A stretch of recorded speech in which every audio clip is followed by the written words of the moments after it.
அனைவருக்கும் வணக்கம். அரசு ஊழியர்கள் மற்றும் ஆசிரியர்கள் ஐஎஃப்ஹெச்ஆர்எம்எஸ் களஞ்சியம் வலைதளத்திலிருந்து தங்களுடைய பே ஸ்லிப்பினை மிக எளிமையான முறையில் எவ்வாறு டவுன்லோட் செய்வது என்பது குறித்து இந்த வீடியோவில் பார்க்கலாம். அதற்கு உங்களது மொபைலில் குரோம் ப்ரௌசர் ஓப்பன் பண்ணிக்கோங்க. ஓப்பன் பண்ணிவிட்டு சர்ச் பாக்ஸில் ஐஎஃப்ஹெச்ஆர்எம்எஸ் களஞ்சியம் அப்படின்னு டைப் பண்ணிவிட்டு சர்ச் பட்டனை ப்ரெஸ் பண்ணுங்கள். உங்களுக்கு ஃபஸ்ட்டு லிங்க்கு karuvulam.tn.gov.in அப்படின்னு வந்திருக்கும். அந்த லிங்க்கை கிளிக் பண்ணிக்கோங்க. நீங்கள் கிளிக் பண்ணினதும் களஞ்சியம் அப்படிங்கிற வெப்சைட் வந்துட்டு லாகின் அப்படின்னு வந்திருக்கும். அதற்கு கீழே எம்ப்ளாயி ஐடி பாஸ்வேர்ட் டைப் பண்ண சொல்லி கேட்கும். எம்ப்ளாயி ஐடி அப்படிங்கிற இடத்துல உங்களுடைய 11 இலக்க ஐஎஃப்ஹெச்ஆர்எம்எஸ் நம்பரை டைப் பண்ணிக்கோங்க. பாஸ்வேர்டு அப்படிங்கிற இடத்துல ஐஎஃப்ஹெச்ஆர்எம்எஸ் வலைதளத்திற்கு என்ன பாஸ்வேர்ட் கிரியேட் பண்ணியிருக்கீங்களோ அந்த பாஸ்வேர்டை டைப் பண்ணிக்கோங்க.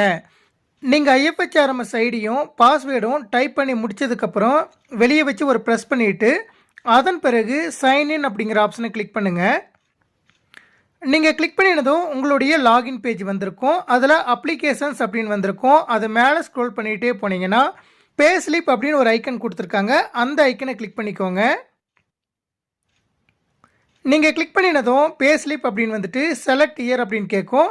அதில் செலக்ட் அப்படிங்கிற பாக்ஸ் மேலே கிளிக் பண்ணிவிட்டு இயரை செலக்ட் பண்ணிக்கோங்க. அதன் பிறகு மந்த் அப்படின்னு வந்திருக்கும். அதில் செலக்ட் அப்படிங்கிற பாக்ஸை கிளிக் பண்ணிவிட்டு எந்த மந்த்துக்கான பே ஸ்லிப் நீங்கள் டவுன்லோட் பண்ணணுமோ அந்த மந்த்தை செலக்ட் பண்ணிக்கோங்க. செலக்ட் பண்ணிவிட்டு கோ அப்படிங்கிற ப்ளூ கலர் பட்டனை கிளிக் பண்ணுங்கள். நீங்கள் கிளிக் பண்ணினதும் பீரியட் டைப் அப்படின்னு வந்துட்டு மந்த்தும் அதே போல் எம்ப்ளாயி ரெகுலர் சேலரி அப்படின்ட்டு ப்ளூ கலரில் ஒரு ஹைப்பர் லிங்க் வந்திருக்கும். அந்த லிங்க்கை கிளிக் பண்ணுங்கள். நீங்கள் கிளிக் பண்ணினதும் டவுன்லோட் அப்படின்னு கேட்கும். டவுன்லோட் கொடுத்துக்கோங்க. டவுன்லோட் ஆனதுக்கப்புறம் ஓப்பன் அப்படிங்கிற ஆப்ஷனை கிளிக் பண்ணுங்கள். கிளிக் பண்ணினதும் ஓப்பன் வித் அப்படின்னு கேட்கும். ஆல்ரெடி உங்களுடைய மொபைலில் WPS ஆஃபீஸ் இன்ஸ்டால் பண்ணியிருந்தீங்கன்னா அந்த ஐக்கன் காண்பிக்கும். அந்த ஐக்கனை கிளிக் பண்ணுங்கள். கிளிக் பண்ணினதும் உங்களுக்கு உங்களுடைய பே ஸ்லிப் வந்திருக்கும். அந்த டெக்ஸ்ட்டு மேலே கிளிக் பண்ணுங்கள். கிளிக் பண்ணும்போது அதில் உங்களுக்கு நிறைய ஆப்ஷன்ஸ் காண்பிக்கும். அதில் PDF எடிட் அப்படிங்கிற ஆப்ஷனை கிளிக் பண்ணுங்கள். கிளிக் பண்ணினதும் அந்த PDF ஃபைல் ஓப்பன் பண்ணுவதற்கான பாஸ்வேர்ட் கேட்கும்.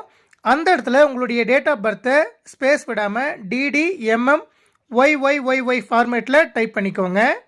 டைப் பண்ணிவிட்டு ஓகே கொடுத்துக்கோங்க. ஓகே கொடுத்ததும் உங்களுடைய சேலரி சர்டிஃபிகேட் இது போல் வந்திருக்கும். இது போல் மிக எளிமையான முறையில் அனைத்து அரசு ஊழியர்களும் தங்களுடைய பே ஸ்லிப்பினை எந்த மாதத்திற்கு வேண்டுமானாலும் மிக எளிமையாக டவுன்லோட் செய்து கொள்ளலாம். நன்றி.